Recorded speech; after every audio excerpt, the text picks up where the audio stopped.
hello, Okay. Robert. It's Hi, Lali. really Good good to morning. see you Good here. afternoon. Good afternoon. Uh-huh.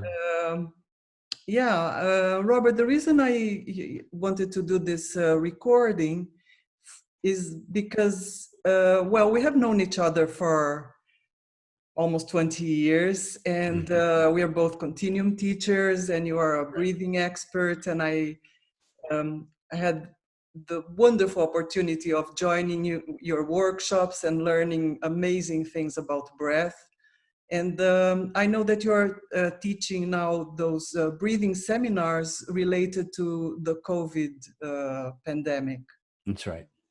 And I thought this information is very precious, and I wanted to make this short video so that we can offer this to the world, this wisdom to the world, for people Thank who you. are afraid of the pandemic, or both people who actually have COVID and need to find their breath. Yes, and what I noticed too now, Lali, is many people are recovering, and now they're talking about what the recovery looks like. And I Mm. think that breathing skills are also important for people who have had COVID and are recovering, and how still best to nurture their breathing because they still feel, a little debilitated in their lungs and in their breathing potentials. So I think it's important information for that as well. Okay, so I Mhm. think first you could just tell us a little bit of what is your background in breathing, in breath? Yeah, well, I've been teaching breathing for 32 years, and breathing is, I've been first teaching in breathing was as a body worker and watching people respirate while I was working on them and their body and being able to use my hands to open up their rib baskets and give them more capacity. Then I became a continuum teacher, and the same thing was true in continuum. We do a lot of movement and a lot of sound, and I saw the limitation people were having with their breathing in terms of making sounds and staying with the explorations in a much more deeper way in their breathing.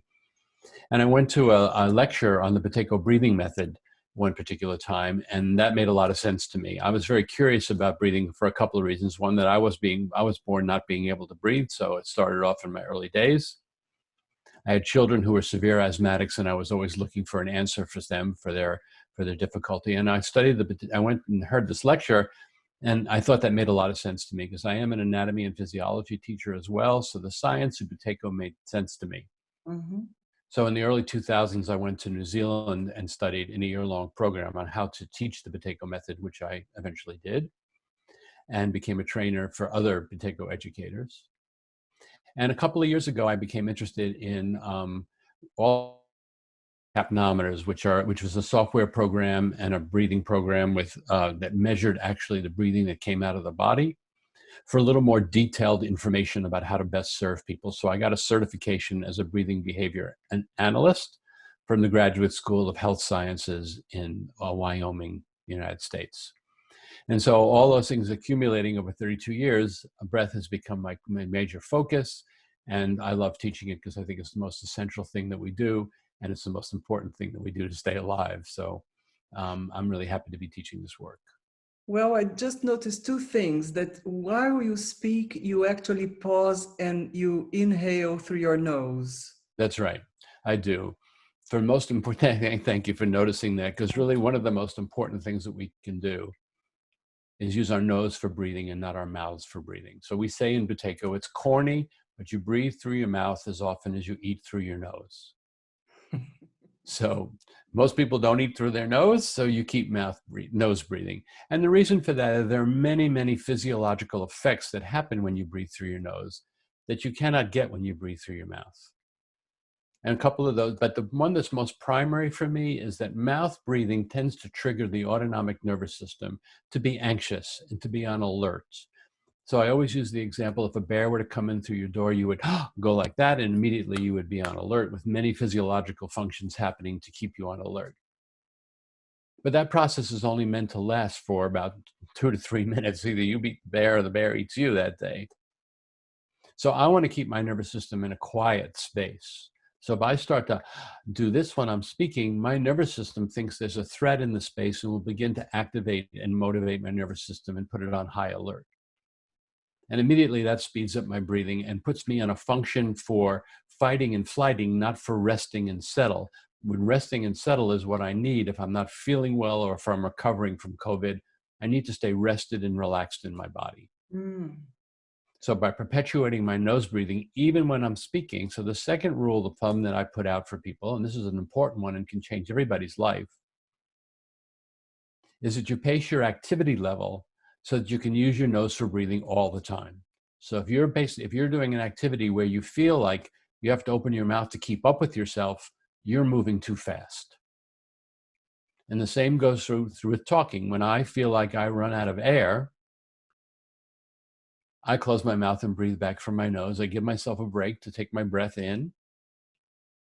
And it keeps me in a quieter, calmer place inside of myself and more connected to my own breathing process, which I want to be, to make sure I'm taking good care of it, especially in preventing, and if I were to have COVID or if I was to be recovering, to be intimate with the process of my own breathing as a way of settling myself. We all like intimacy. We all relax when there's intimacy, if it's a relationship or with a family member.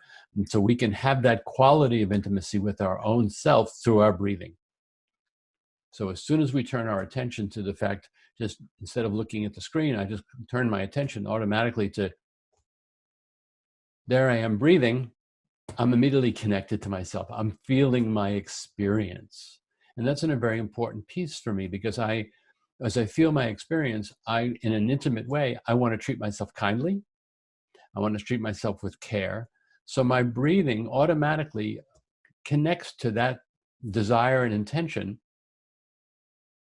and slows down and gives my body a chance to fill up with air until I feel satisfied. And then I start to exhale. And in this case, exhaling is talking. And when I run out of air, I breathe back through my nose.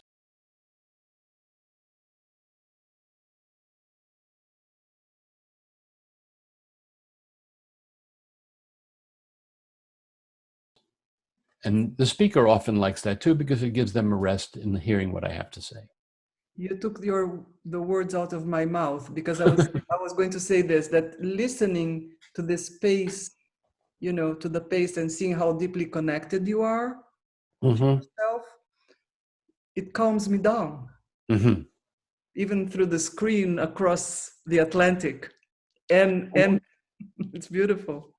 Well, it does also speak to the fact that breath is a form of communication between two people. So when we're around somebody who's very anxious and they're breathing in a very anxious way, we get anxious. It's hard for us to self-regulate in calmness when somebody else is very anxious. Like you say, if somebody is calm, then we can also be in that. It can also invite the other person to be in a more relaxed state. But so I want to go back to the nasal breath and just ask, what does it, I understand there's a whole physiological process when you do the nasal breathing, right? Right. There are some very common things that most people know and you may not know. And one is that it has a filtering mechanism. The nose and the sinuses and the hairs in the nose and the mucus, they all have this ability to filter what's coming into the nose down to about 0.5 microns, which is pretty small. Viruses are smaller, unfortunately, which is why we need to wear masks. But it does help keep some of the pollution out of our lungs. So if we breathe through our mouths, we take anything that's in the air directly into our lungs with no chance of filtering it at all, which makes the lungs more susceptible to infection and weaker. It also controls the temp. So I like to say it this way, that the nose is the guardian of the lungs. So it filters for the lungs. It controls the temperature for the lungs. If it's too hot, it'll cool the air. If it's too cool, it'll add heat to the air, because there's a lot of blood in our face. It also controls the humidity. It can add moisture to the mucous membranes if it's too dry in the air, or pull some of the moisture out. It produces antibacterial molecules, which kills bacteria before it gets into the lungs. And now we're taking a look at, through COVID, the use of nitric oxide. In the United States, they're using nitric oxide from a machine and putting it into the body, because nitric oxide in SARS in 2006 was discovered to kill the virus. So now hospitals in the US are using nitric oxide from outside sources to help kill the virus in the body. We make nitric oxide in our nose. So when we continue to nose breathe, we're supporting our own health by inhaling our own nitric oxide that gets made when we nose breathe. Okay. And there have been studies that if we hum for 20 minutes a day, we can increase nitric oxide production 15-fold. So, if you're preventing or you're sick and you have the energy to hum, be a good thing to do. Just throughout the day, hum a little bit. Make sure when you breathe back after humming, you breathe back through your nose. Don't grab for breath through your mouth, so that you can really take that nitric oxide that got produced in the nose and the sinuses and take it right down deep into your lungs. It helps open up the arteries so oxygen flows more easily. It's anti-inflammatory, so it helps control inflammation, and it's a bronchial dilator, so it helps open the airways. So it really facilitates the health of the respiratory system. So it's important for us to nose breathe for that particular reason. Robert, could you show us a little bit? How would you hum? How do you suggest? Just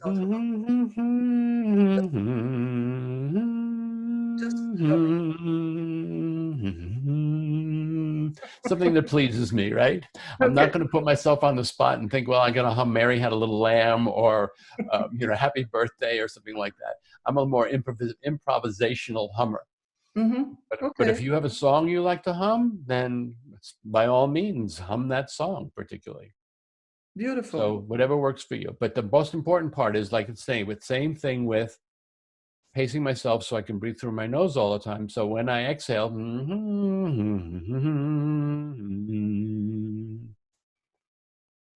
I breathe back through my nose so that I stay in that quieter place. And then the other benefit from humming is that it actually creates a lot of vibration in the tissues. And so when we're aware of that vibration in our tissues and we breathe back, those tissues begin to move with breath more easily also, because it's created some activity in the tissues. So now the tissues are awake and they go, let's breathe. And so you can feel more movement in those tissues after you've hummed, which helps deepen the breath and keep you quieter and slower in your breathing.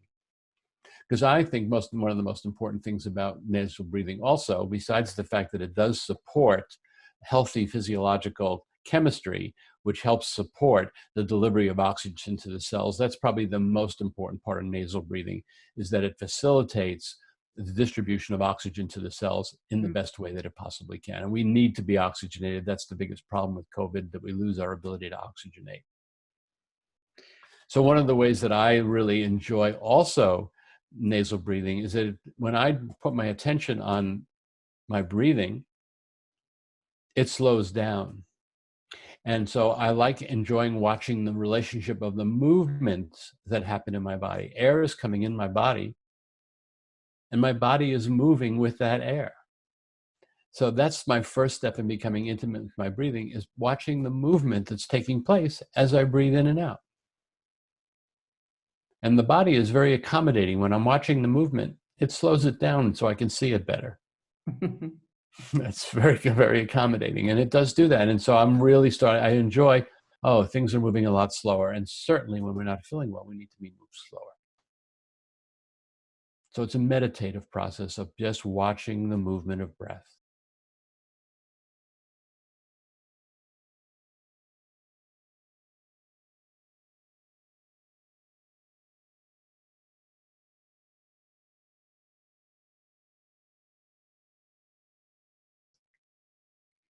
It's beautiful what you're saying, because I understand when we are with difficulty in breathing in the inhale, there is the tendency of thinking that the breath is not a friend, is a foe, is your enemy. That's right. And when you are in a relaxed state, you are breathed. Air comes in easily. That's right. Yeah, go ahead. No, you're being breathed for sure. And to say the other side of that, breath is really your friend. It supports your life. You cannot live without it. It is life. Without a breath, you don't live. And we all know that, which is what makes COVID so frightening, is because we're threatened with the annihilation of our existence into death. So many people die from it. So we're frightened. And so we're frightened of the disease, and we're frightened of how it's carried. It switches through the air. And so we're all on edge about, well, what do I do for myself as best I can, which is why the stay at home has been so important, is because I put myself in less susceptible situations. And also why the masks are important now also, because it keeps the virus from moving in and out of my body. But yes, so let's talk about relaxation. So following the movement opens up the portal to say, okay, if I'm following movement, in my experience, it starts to settle me into having a body, into being in my body, how I can help support that process is that the two phenomenons that happen with the cycle of breath is when we breathe in, we're breathing air into our body and we become a little more buoyant, right? We've got air in our body. We're like a balloon. When we breathe out, that air is leaving and we notice a little bit more of our own weight, that we're not as buoyant, we're a little more dense, if you will. And then the exhale, that buoyancy of like a balloon that was floating in the air, when it loses its air, it's coming towards the earth. So I want to follow that movement down towards the earth or gravity, onto whatever I'm sitting on and wherever my feet are, and wherever my hands are. So as I exhale, I notice more contact happening where I'm sitting, and I notice more contact with the floor where my feet are, and I notice a little more contact where my hands are resting on the chair. And so I take a moment to really feel that and to just give myself a moment of rest there, that I'm being supported, I'm being held. Something is holding me up. I don't have to be the one who's holding myself up all the time. And if I keep that in my awareness, that I'm actually being supported, and keep that a little bit of my awareness and take my inhale from that sense of support, I think two things happen. One is we breathe lower with more of our diaphragm. Breath opens up from the diaphragm, and I'm breathing from rest. So breath comes in easier. I'm not lifting up to trying to get breath. I'm allowing breath to come in and fill me up without me having to add anything to it. So that's very important to understand. The breath can show us where the support is for our body to be on the earth. Because when we're anxious and we're way up here, we don't feel some support. So it makes us more anxious because we're lost in space, so to speak. But when we come down in the exhale and go, oh, wait a minute, there's that chair. Oh, wow, thank you. There's some support there. And I just keep it in my awareness and breathe. Breath arises from rest and support. And that's a much easier place to breathe from than trying to get breath into a very tight, small space when we're up and anxious in our bodies. There's more space down lower. I just remembered that many years ago in one of your workshops, you brought an image which I carry with me, all the time, which is that air is all around us. Air is soft, and air is right here. You don't have to, That's right. go gasp for air. It's right here. And so this is something that really shifted my breath. Nice, because there's an immediacy. Yeah. There's an immediacy that it's right here, and it's also that the availability is right in front of us or right underneath our noses. Which I just to say, I want to add this, that's the most important thing about wearing a mask, is that we have to orient to the fact that what we're breathing is right under our nose and inside a mask.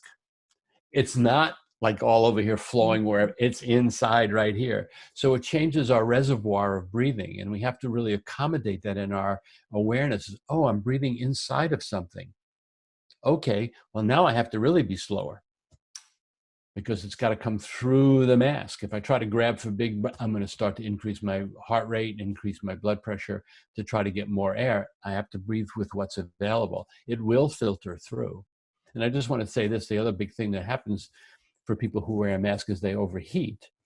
And so what I tell people to do is at the end of your exhale, pause for a beat or two or a second or two and actually feel that heat leave the mask. And the carbon dioxide leave the mask. You won't sense that, but it will leave the mask. So that when you breathe back in the next breath slowly through your nose, the air that's coming through the mask is not coming into a hot space. It's coming into a space that the heat has been dissipated, so you can feel more of the coolness of the air as it comes in. This is so relevant because I have Yes, very. seen doctors who have been advising people not to wear masks because of the overheating and because of the carbon dioxide. Right. So you have to take that into account. And to everybody I've taught that, they go, oh my God, it makes it so much easier. But then, of course, you have to be careful to not speed up your breathing and create a lot of heat real fast. So that slows the whole process down. So really what I think is going on here, and I think it's a brilliant thing that's happening despite all the sorrow, is that we're being asked to slow down on many different levels. And so where there's a virus attack us first is in our breathing. So it's asking us to slow down.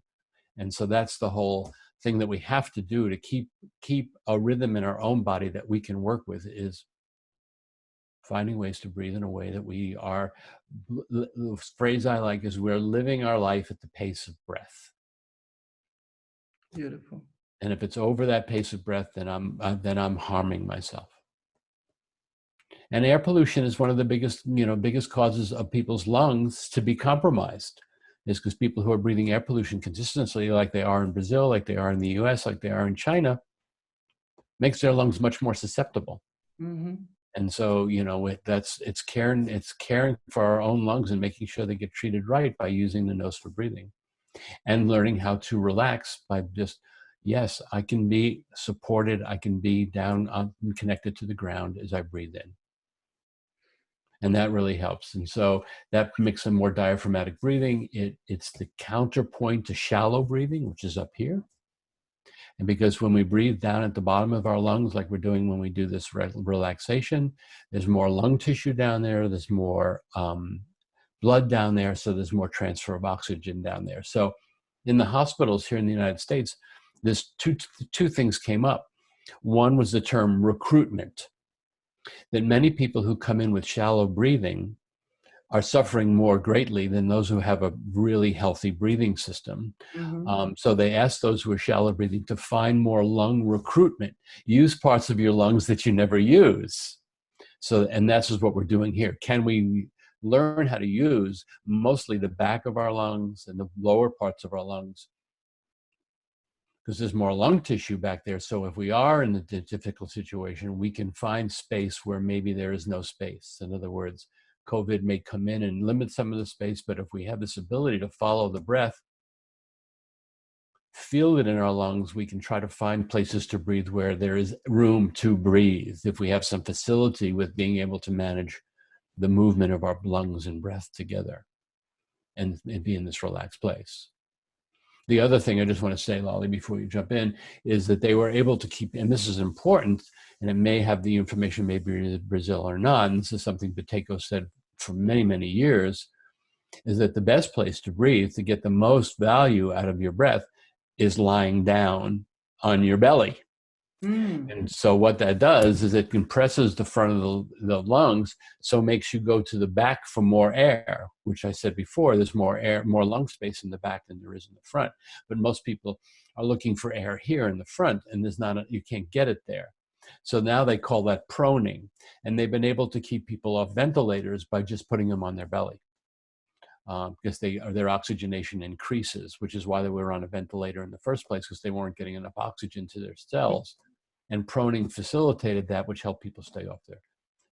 So if you're not feeling well, the best position, do not lie on your back, because you're compressing the back of the lungs where you need to breathe. Either lie on your side or on your belly if you can, for up to 4 to 8 hours a day. If you're not feeling well, that back is not the place to rest. You lose 40%. Yeah, you lose 40% of your lung function when you lie on your back, because your diaphragm is compressed by your belly viscera, your liver and whatnot. So it pushes up against the diaphragm when you lie flat on your back. So you can't get the full breath. So you want to get off your back for sure. So one of the things, I know it's relevant, so one of the things that I often speak about, and this is really old, this has been around for over 5,000 years, to help people, teach them how to let their lungs breathe them. And it's a really simple thing that you practice, but eventually you'll learn how to do it without having to do this. But you think the syllable sa, S-A, while you're breathing in. You don't say it, you think it, because you'll hear it in your head. And you'll notice when you say sa, when you're breathing in,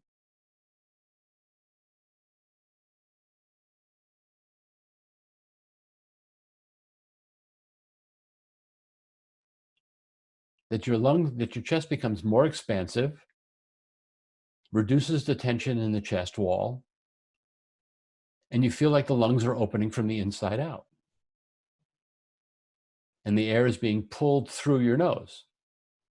You're not having to exert a lot of energy to get air into your nose. Mm-hmm. So it reduces the airway resistance. So eventually you'll know how to do that yourself without saying it. And if you want a bigger breath, you just elongate the thinking of sa and keep opening, and there's no stress there. This is amazing. This is Thank you. Yeah. And the exhale, you think the syllable ha, H-A, and you let the air come out on your own. Just think the syllable, just let the air empty your body. Don't push it out. Don't use any effort if you can in your nose or in your lungs. Let it leave. You see yourself get heavy, you're going towards the earth. You let that exhale finish itself until you feel the impulse for breathing in.